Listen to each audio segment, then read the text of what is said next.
Yes, the country boy can cook and build trout lines. We're going to be doing some throw lines here in the next week or so with me and my little fishing buddies. So we're tying up some leaders on some circle hooks and burning the ends of the nylon so they won't fray out. Just a quick tutorial if you've never done this before.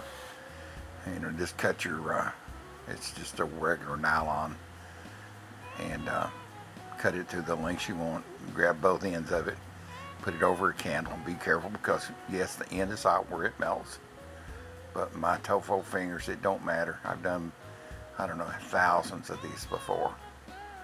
And then you're going to slide it through your hook eyelet. Well, the first thing you're going to notice that nylon is too limber to try to push through there.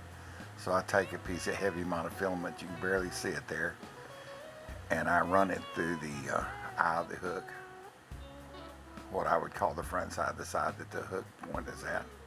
And I run it over my nylon, as you can see. Make a loop and run it through it. Yeah, you can see it will not, no way it goes in there. But just take the open end, even on both ends where you're running it through.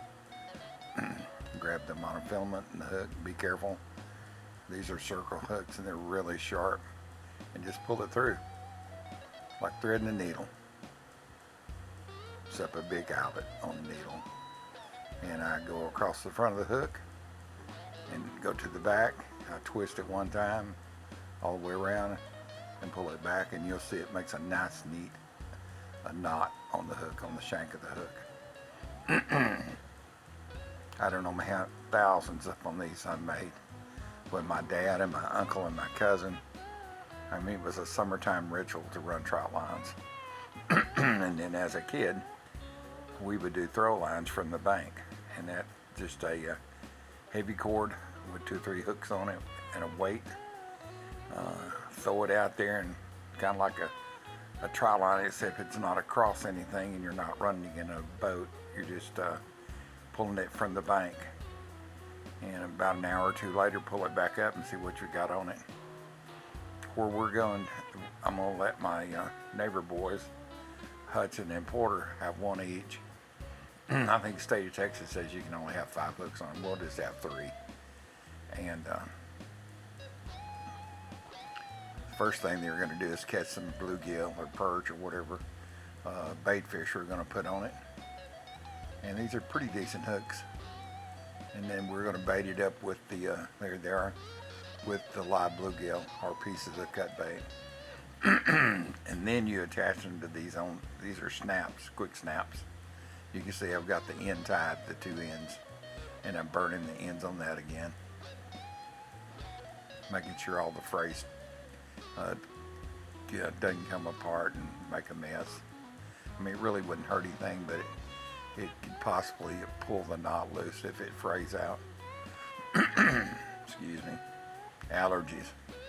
So these are quick clamps.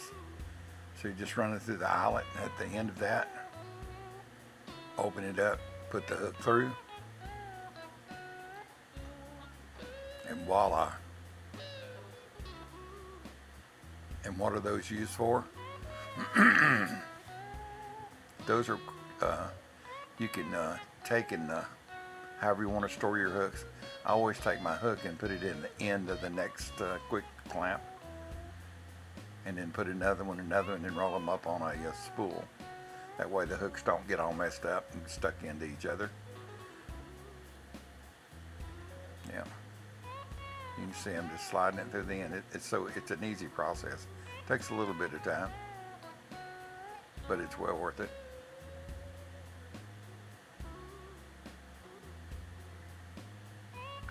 Even my wiggly fingers with my central trimmers can do that. You can see, demonstrating you just slide it up to the line and push in on it, and it'll clamp a hold of it. As the fish pulls, it even clamps harder. I've never had one of these come loose, so let's see here. Let me see if I can do it for you. Well, I can, but you can't see it. My hands are in the way. Let's see, here it is, just a second. There it is. There it is. You can see it just clamped into the line. I'll pull it up there so you can see it better. And it just hangs down. So wish us luck when we get to go. Be looking for our next video, white lies and tight lines, and we'll go try some of these throw lines out.